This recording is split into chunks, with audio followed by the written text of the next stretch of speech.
Ladies and gentlemen, saints and seekers, before we dive into the deep today, I need you to lean in, not just with your ears, but with your spirit, because this ain't just a message, it's a mirror. We are living in a world that rewards exposure, that glorifies vulnerability without discernment, that pushes you to speak, post, share, comment, before you've even healed from what you're talking about. But I came to tell somebody this morning, there is power in privacy, there is wisdom in silence, and just because you feel it doesn't mean you have to say it. Oh yes, some of us are not under attack because of what we've done. We're under attack because of what we revealed. You're oversharing with people who can't steward your story. You're bleeding on folks who ain't even qualified to hold a bandage. You're shouting your secrets into rooms full of silent assassins.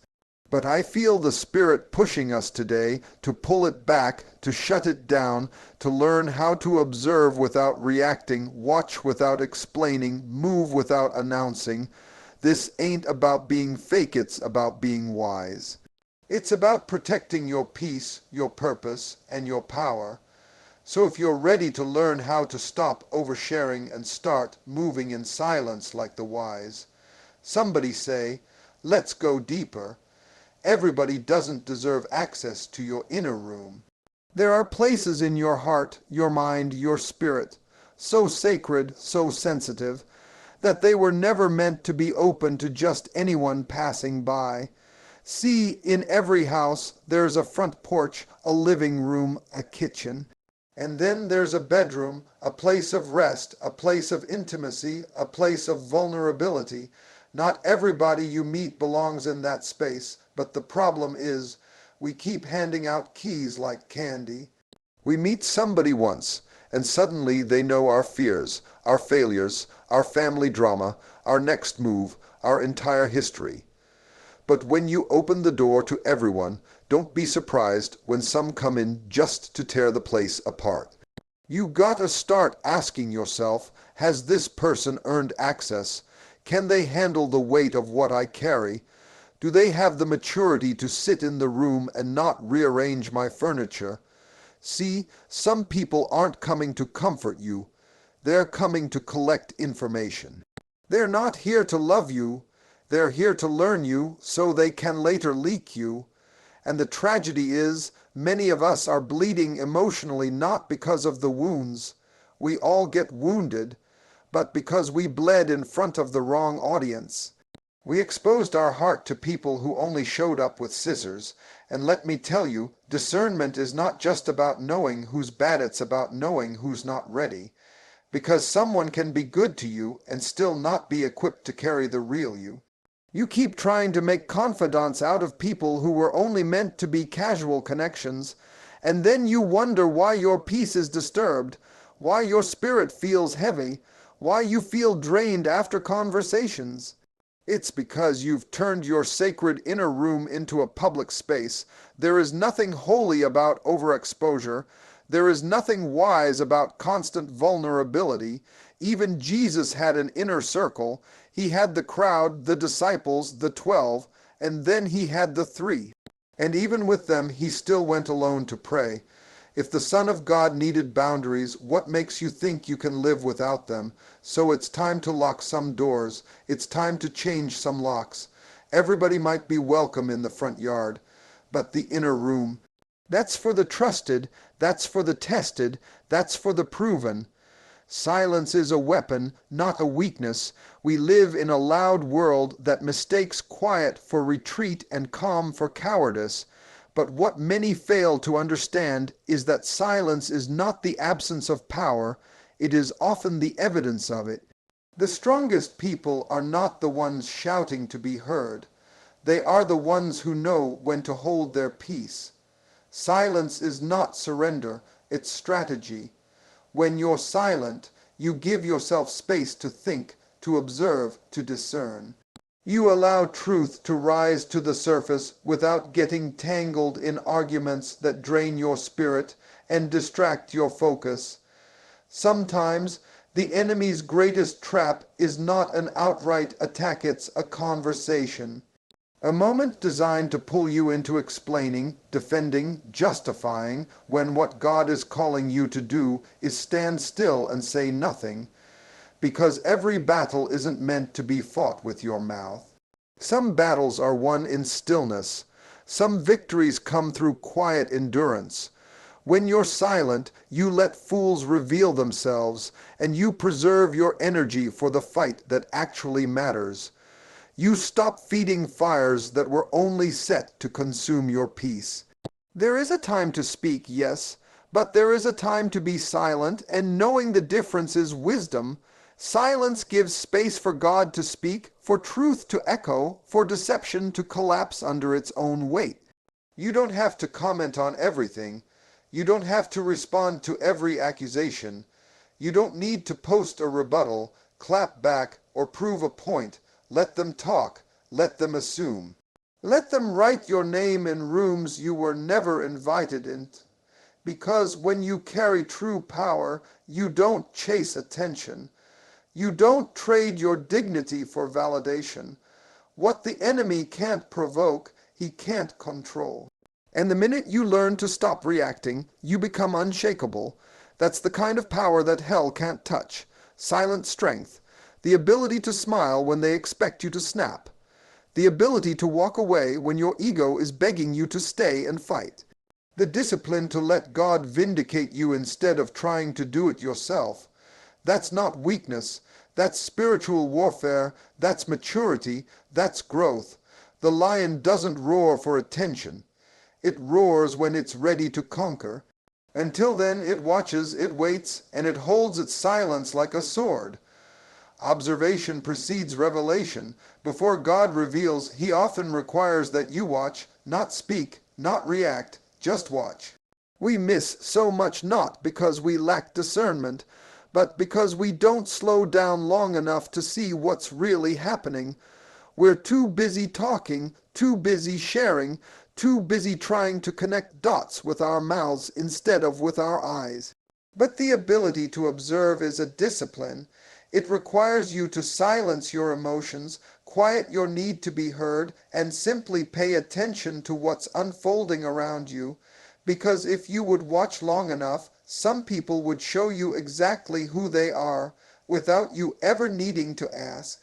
There's wisdom in watching. The enemy wants you impulsive. He wants you to speak too soon, trust too quickly, react too fast. But when you observe first, you slow the enemy's momentum, you throw off his rhythm. Observation gives you time to see patterns, not just moments. It helps you separate charisma from character. It teaches you to look beyond the smile and into the motive. Some people can act for a little while, but time will always tell the truth if you're watching closely. And when you observe in silence, you're not just collecting facts. You're collecting strategy. You are allowing God to show you things in the spirit that noise would have drowned out. There are some blessings you miss because you speak too early. You post your plans before they're planted. You share your vision before it's ready. And then when opposition rises, you're surprised. But the warning signs were there. You just weren't watching. God often gives you insight not through thunder, but through whispers. Through patterns, through the small inconsistencies, through how people treat you when they no longer need you, through what they say when they think you're not listening. But you can't catch those things if your mouth is always open. Observation trains your spiritual ear. It sharpens your ability to detect what is sent by God and what is sent as a distraction. It helps you know when to engage and when to retreat, when to speak and when to hold your peace. You become less reactive, more intentional, less emotional, more strategic. That's how you stay ahead, not by trying to control everything, but by learning to perceive it before it manifests. By the time others are confused, you've already adjusted because you saw it coming. Not with your natural eyes, but with the eyes of wisdom, sharpened through silence. God reveals the most to those who are willing to watch without demanding answers. He shows himself to those who can sit in silence without growing restless. If you want divine revelation, it starts with disciplined observation. Stop explaining yourself to people committed to misunderstanding you. There are some individuals who have already made up their minds about who you are, what you meant, and why you did what you did before you ever opened your mouth.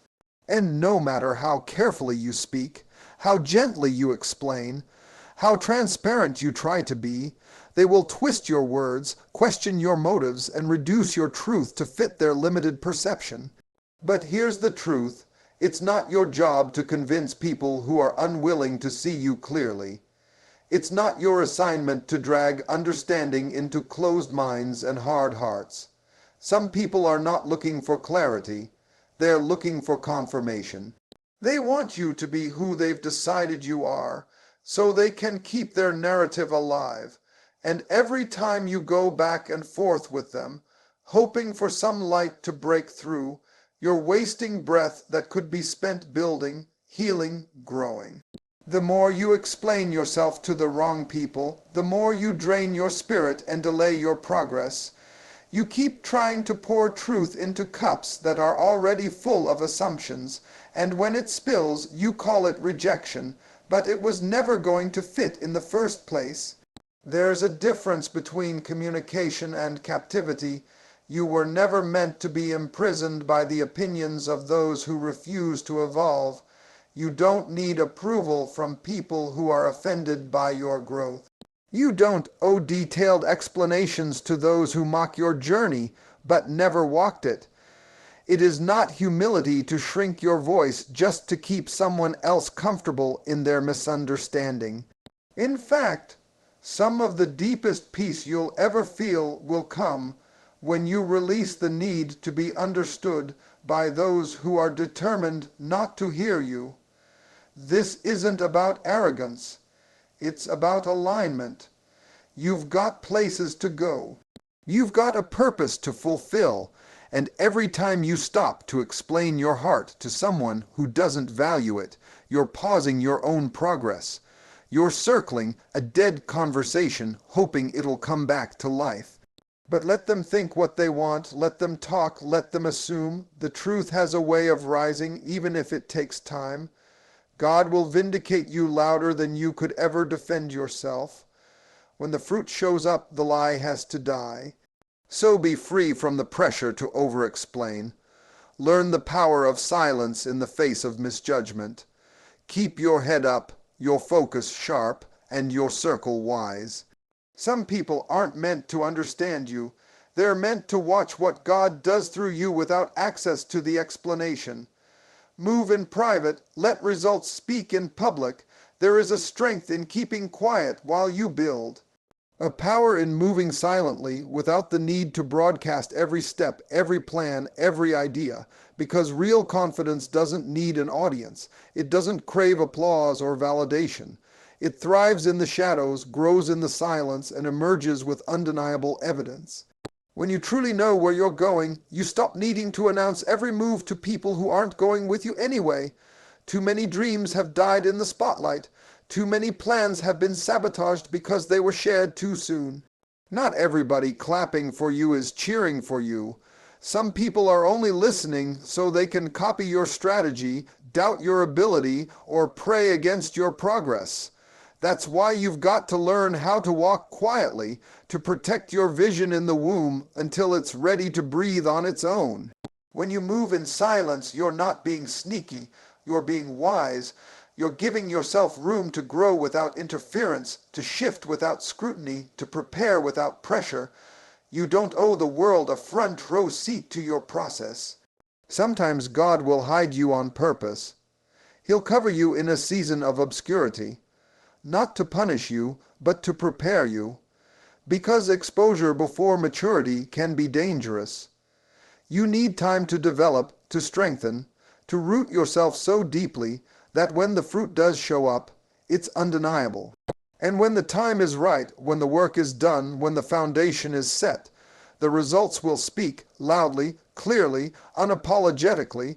No need for explanations, no need for arguments, just fruit that can't be denied. People will ask how you did it when you started, where it came from, and you'll smile, because while they were watching for noise, you were working in stillness. While they were talking, you were planting. And now that it's harvest time, the fruit is doing all the talking. There's a difference between being seen and being effective. Anybody can be visible, but only the disciplined will be impactful. Let them underestimate you. Let them overlook you. Let them think you're standing still. Just don't stop moving. The next level of your life requires discretion, not fear, not secrecy, wisdom. You don't have to tell them what you're doing. You just have to do it. And when the results show up, they won't need an introduction. They'll speak for themselves.